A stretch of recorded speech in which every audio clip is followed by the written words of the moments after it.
They're staring at each other. So again, that's the negative. The positive is, yeah, if they can win this series against the Yankees, they put themselves in a massive advantage because the other teams around them for the wild card spot, a lot of them have got to face teams with winning records. I'd much rather have Toronto taking on Kansas City and taking on Cincinnati and some of the dregs of Major League Baseball. So it is an advantage. I'm just not feeling relaxed because we did watch this team for the first half lose to everyone from Colorado to the White Sox and everyone in between. Since last we spoke, Vladimir Guerrero has still not hit a home run at the Rogers Center. He got a bad bang in the head. He did a rehab assignment in Florida yesterday. I think he's coming back tomorrow. Should we have any hope that Vladdy will start to ignite his power? Now, he hit the ball reasonably well, but he's not knocking out in the park. Is that the other shoe to drop here that could push the Blue Jays into a playoff position? It technically should. Honestly, I'm kind of tired of going, just wait for it. It's going to happen. It's going to happen. And then it'll be game 162. We're like, it's going to wait. Oh, God, it's going to happen. The good news is he done eating yesterday. He hit a double, had another hit, and if all goes well, if he passes all the protocols, you will see him tomorrow again against the Yankees. Actually, Dylan Cease is on the mound tomorrow, so that game will be fun. But no, I'm kind of done relying on him. Like, it's sad to say because he was the best player in the playoffs. I'm treating him now. If he hits some home runs, it's like finding a $20 bill in my jeans. It's found money. Honestly, I'm not expecting it. I don't think he should bat third when he comes up. I think he should bat fifth or sixth, until he can prove that he can actually contribute offensively. What is more likely to be found, that $20 in your jeans or Sanchez in the outfield again? Oh, good Lord. Oh my God. That was a bad one. He wasn't in the outfield yesterday. I think they will give him another opportunity, mostly because it's not like they have 3 or 4 guys, ready to do it. It's not like they have a bunch of guys in double or triple A ready to be called up. And as good as Miles Strauss, fantastic defensively, but offensively, he's a liability. And the issue with Toronto here, they've been able to target that bombs with the else and the score. So we have maximized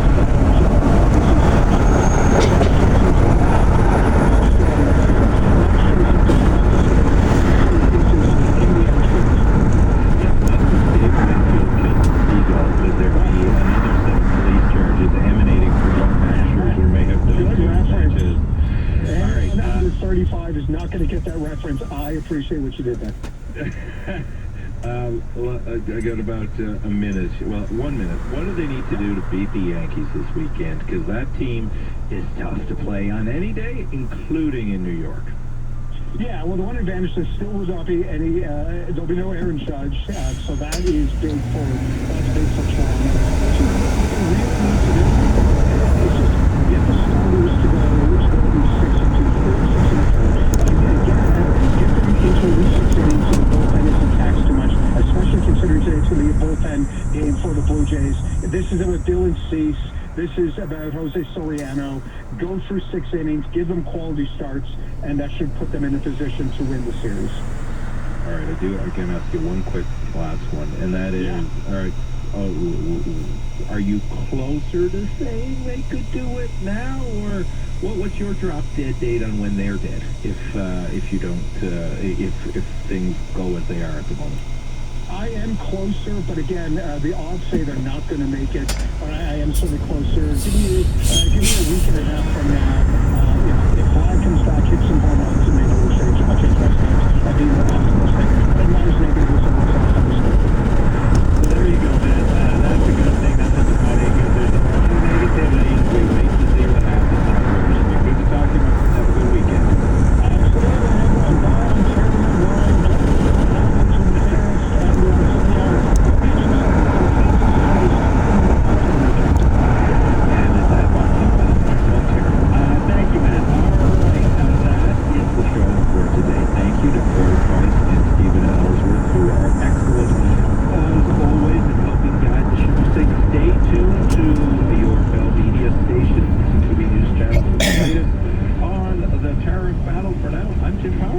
Have a great week.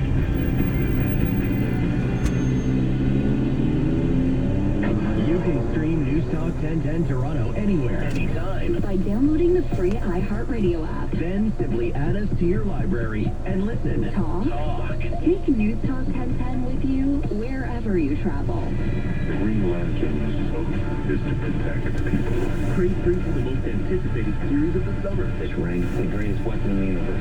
Lanterns from DC Studios. Stream now, only on Crave. Subscribe now at crave.ca. Let's go to the ice. It's opening weekend at the CNE. Catch the ice skating and acrobatic show Urban Edge. We have a social or join a jam session with Anna Olsen at the Kitchen Studio.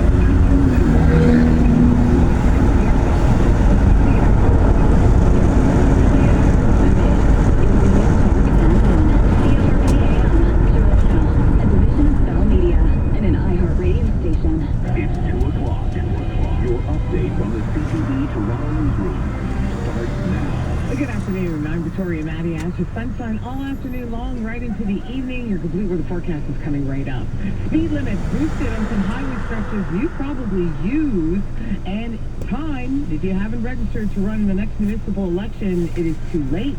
And why Prince Harry and others have to cough up some big bucks to a UK publisher.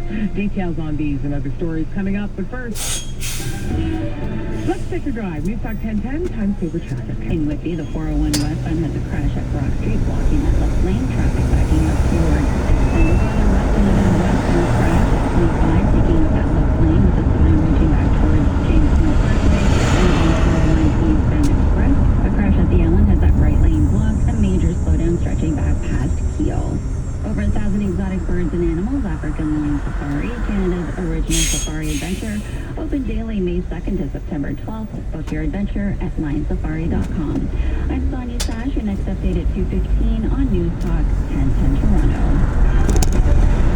Heads up, motorists. Drivers across the province can now travel faster as speed limits increase on some highways, including the 400. Starting today, you can travel up to 110 kilometers an hour on the 400 from the 401 to Lake Joseph Road in Muskoka. Also, same story on the 115 from Highway 35 to Parkway Interchange.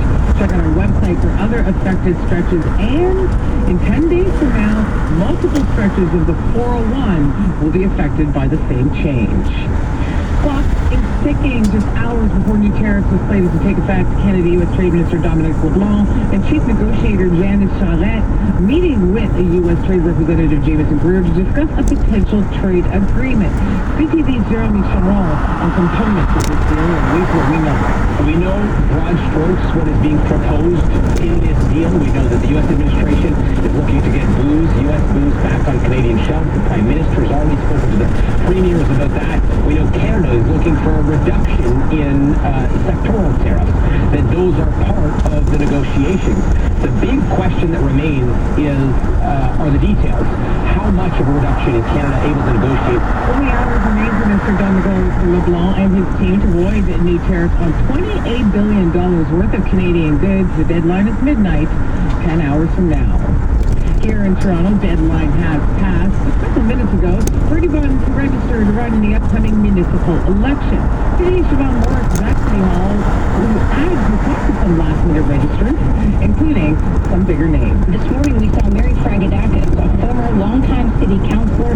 She's joining the race to lead Toronto Danforth. She says she was inspired and hadn't really thought about it until Paula Fletcher had the surprise announcement on Wednesday, just a few days after registering, that, you know what, she's calling it a career. She feels like she's accomplished all she set out to do. Also, days after officially stepping down as a Liberal member of Parliament, Sean Chen fulfilling his promise to run for Toronto City Council, registered just this past hour as a candidate for the ward of Scarborough North, which he represented federally since 2015. He stepped down 2 days ago from his federal seat to deal with significant health issues stemming from a serious motor vehicle accident when he was commuting to Ottawa last year. Shifting to Pearson now, a Russian cargo jet, one of the biggest planes in the world, not being cleared for takeoff, according to a ruling from a federal judge. It will remain parked at Pearson International Airport for the foreseeable future. In her ruling, Justice Anne-Marie McDonald weighed an appeal by Volga Dnepr Airlines, owner of the plane, to remove sanctions imposed on the company following the onset of the Russian invasion of Ukraine in 2022. The massive plane arrived here in February of that year with a delivery of COVID-19 tests. Now, the plane had planned to leave Canada shortly after dropping off the cargo, but that flight was canceled when the feds closed its airspace to Russian aircraft. And overseas, Prince Harry and 6 others ordered to pay £9.5 million over the next week to the publisher of Britain's Daily Mail. A justice announced reparations after a failed invasion of privacy case. The group, which also includes Elton John, lost a high court case in London last month over allegations of illegal phone hacking. The judgment comes as Harry and his family plan to move back to the UK. You can tap into breaking news anywhere. Keep in touch by downloading the CTV News app. News Talk 1010 weather. Sunshine this afternoon, high 26. Few clouds overnight, low of 16. Chances of showers tomorrow afternoon with the risk of a thunderstorm, a high of 25. And we are getting some rain on Sunday. A little bit cooler, high of only 21. But right now the sun is shining. It is 23 and feels like 26. I'm Victoria Matiash. Our next update is at 3 o'clock on News Talk 1010. For these stories and more, go to ctvnewstoronto.ca.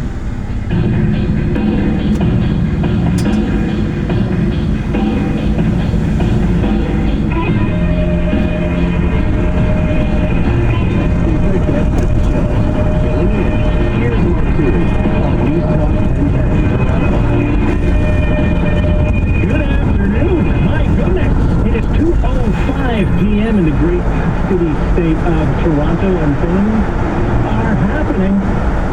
We don't really know what they are, but they're happening. 2 o'clock was the deadline on Donald Trump's postponement of the trade tariffs that replaced the trade tariffs of the new trade tariffs.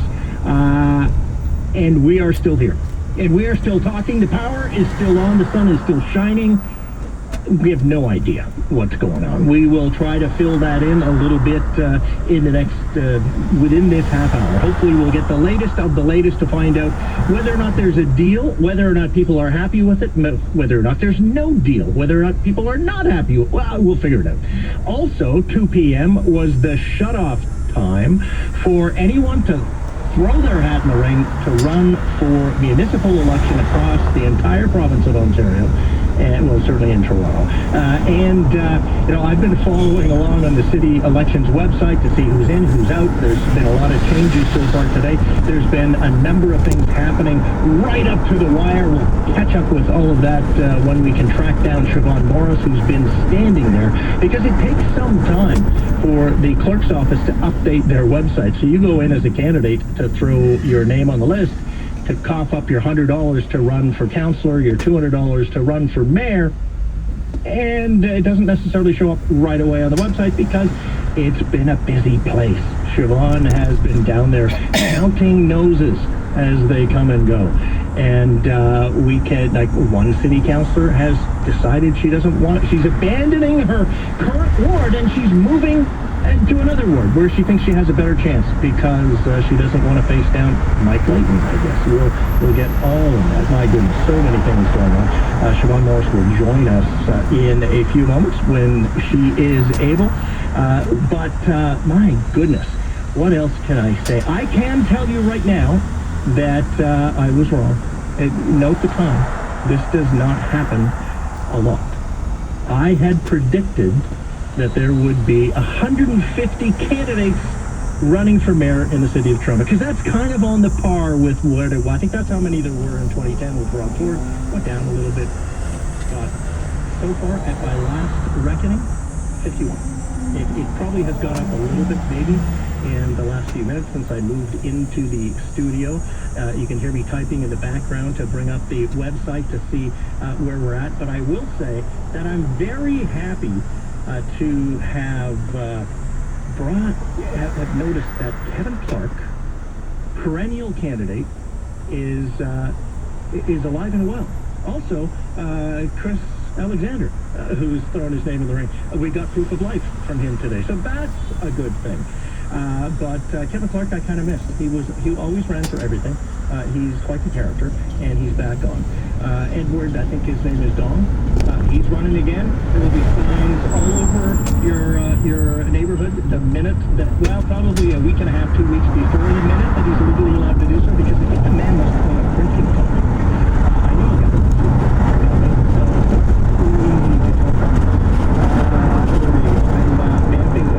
you're going to tell me when if we can get Siobhan? Yeah, they're still scrubbing right now with Diane Sachs. She is the counselor that's root and move her life to the next level. Exactly. And I have a whole list of notes. There we go. I had accidentally, in the excitement of speaking with you, I closed the window that had my list of all things that were going on.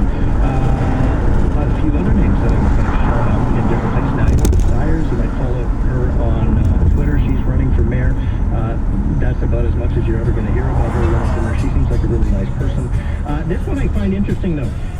When you go to vote, if you want to elect Olivia Chow to another term as mayor, be careful where you mark your ballot, because there will be 2 Chows on the ballot and 1 Choi. 2 Chows and a Choi. So make sure you get your Chows and Chois correct. There will be Braden Chow, who will be listed right above Olivia Chow on the ballot. One of those 2 mayoral candidates has an email address that is the real Chow for mayor. Guess which one that is. And no, it is not the real mayor. So there you go. That might be a hint at what's motivating his candidacy. And right below her name will be a candidate named Logan Choi. You don't want to confuse that either. So you got to read very carefully. I find those kind of things amusing, but that's just me. Diane Sachs, yeah, she was the counselor for Ward 11, University of Rosedale. Mike Layton jumped into the race. Everybody thought, oh my gosh, 2 huge left-wing Progress Toronto NDP candidates battling it out, mano a mano. Would that create room for a centrist candidate to come up the middle? No, because she's gone. She is... if you're in like Flynn, what are you out like? I don't know. She's gone. She has been in Ward 14 from Danforth. That was formerly Taylor Fletcher's old ward. Mary Fragedakis, a former city councilor, had thrown her name into the mix earlier today. So now it's going to be Fragedakis, who I think she thought she had a great chance. I'm running because I actually see this as a concern for the last 16 years of public service and given to Toronto. 8 years in City Hall and 8 years working out in the communities on issues around small businesses, local economies, beautification, streetscaping, public realms, basically city building. So in agencies adjacent to the city, but just in a public-private partnership. So that's Mary Fragedakis, former city councilor, running again in Toronto Danforth. She had represented that ward back in the Rob Ford years. Diane Sachs, though, who is the sitting city councilor in University Rosedale, has just jumped into the fray in Toronto Danforth, running away from Mike Layton, who probably makes him the odds-on favorite to win in Ward 11. So Diane Sachs will battle it out in Ward 14 with Mary Fragedakis, and the woman who probably thought she had a reasonable chance, former city Toronto School Board trustee Sarah Perrin, and now looking like she's going to be an also-ran this in the ward that the Fletchers. We're having Siobhan Morse is busy. We'll get her live when we can, but she filed a report with CTV News not that long ago. Of course, the big race to watch is the race for mayor. We see Olivia Chow going to try to repeat as mayor of the city of Toronto. Brad Bradford, of course, her challenger for the second time. And it's unclear right now whether Chris Alexander will be able to be a spoiler in that. Return Olivia Chow for a second term. That's been one of the main concerns or questions about Chris Alexander's policy or candidacy, because we haven't really seen him announce much policy at this point. We are also seeing the return of Mike Layton after some time away from City Hall. He is returning to challenge for a seat in University Rosedale. We actually just heard from somebody who had been running against him, dropping out to endorse Mike Layton this afternoon. Of course, Nate Erskine-Smith, not a familiar face here at City Hall, but he has had a very tumultuous year, resigning as a federal MP, trying for Liberal candidacy in Scarborough Southwest with designs to ultimately run for Ontario Liberal leadership. But here he is running for City Hall. He says excited to make a difference at the municipal level. There is another familiar face returning to a contest at City Hall, Mary Fragedakis. She's a longtime city councilor, unseated in 2018, and she's been spending the last 8 years leading the Toronto Danforth CIA. And she's been along, Diane Sack, as I mentioned, also running now in Toronto Danforth. This is going to be the race to watch. Diane Sack versus Mary Fragedakis, and Dora Earhart comes under the trustee system. She probably has polling. She's probably been planning this for some time, probably in discussion with Paula Fletcher, who resigned late this week. But also running in that world, a voice that you're familiar with from News Talk 1010 right here. She speaks regularly. Karima Saad, lawyer, satirist, protest watcher, running in there. Will Diane Sachs, Mary Fragedakis, Sarah Earhart, will they soak up so many left-wing votes that there's room for Karima Saad? Well, that'll be interesting to watch. We'll keep an eye on the city council situation down there as news emerges throughout.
In Canada, the leading cause of death is cancer.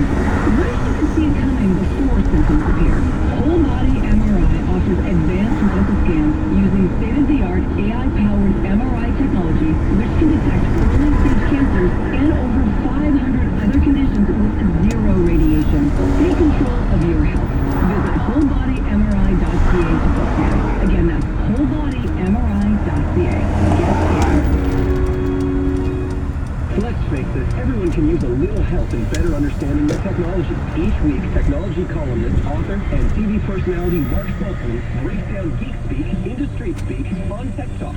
Learn about the latest tech trends in plain English and how it can enhance and enrich your life. Tech Talk, hosted by Mark Stoltzman, Sundays at 5 p.m. on News Talk 1010. Get up to a $5,000 EV affordability program rebate for eligible customers on select Chevrolet EV models configured at $50,000 or less. Learn more at Chevrolet.ca. This week on Things to Know CEO, Denise Wild shares simple ways to make the school year easier, happier, and healthier. Tune in this Saturday morning on CP24, CTV, and CTV2. For more information, visit thingstoknowco.ca. Hey, it's Jerry Yeagar. My bathroom was a mess, so I called 310 Reno Design and Renovation. Their designers reimagined the space, their team installed the bathroom quickly and cleaned up beautifully. I was honestly shocked by the quality, speed, and price. And for a short time, 310 Reno has brought back interest-free financing on kitchen, bathroom, and basement renovations, all backed by a lifetime workmanship guarantee. Honestly, who else does that? That's 310-7366 or visit 310reno.ca.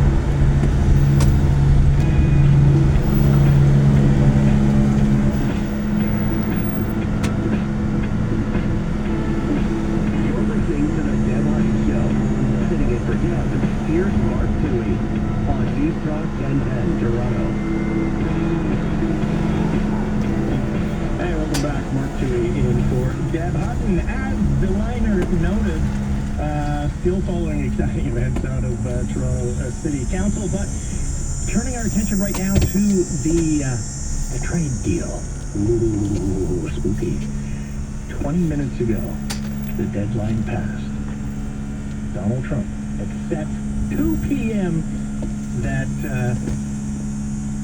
we were going to have a trade deal. He's extended it again. Is that a taco? I don't know. But apparently it's midnight tonight now. So we've got a few more hours to wrap up all the essentials. Is that a good sign for Canada or a bad sign for Canada? Do we have our guest? We do have our guest. Well, let's find out with a guy who's far closer to the action than I am. The CTV's Jeremy Sharon. He's in Ottawa. You're following the trade negotiations. Jeremy, have you seen any white smoke coming out of the chimneys?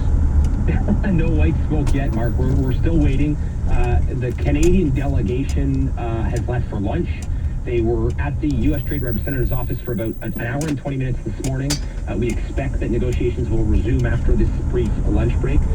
No sign yet of the deal getting across the finish line, although if the size of the Canadian delegation is any indication as to how close they're getting closer. We've seen a big group go into these offices this morning, including, of course, Minister Dominic LeBlanc, who is front and center in these negotiations, Janice Charette, who is the chief trade negotiator, also Marc-Andre Blanchard, who is the Prime Minister's chief of staff, and then a team of trade specialists that are accompanying them today in these meetings. So, all signs are getting closer with this deadline of midnight approaching tonight.